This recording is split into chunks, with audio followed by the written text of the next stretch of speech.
अस्सलामुअलैकुम वरहमतुल्लाहि वबरकातुहू। वालेकुम अस्सलाम वरहमतुल्लाह। मेरा नाम आसिम जावेद है, मेरी मकसद स्कीज़ है। और मेरा ये सवाल है, जब हम बैंक में जाते हैं वहाँ से हमें जो से गल्ले मिलते हैं, जो से छोटे छोटे गल्ले होते हैं जिनके अंदर पैसे डालते हैं, उनके ऊपर फाइन की शक्ल बननी होती है। वो ना लिया करो, अपने पैसे जरूर सूर के मुंह में डालने हैं। तो उसके अंदर जो से लिया करो उसको। अच्छा, पैसे रखने की इजाज़त है या नहीं? मैं तुम्हें वही तो कह रहा हूँ, सूअर वाले गले में ना डाला करो पैसे, ठीक है?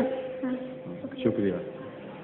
ज़हूरे महदिये आखिर ज़मां है।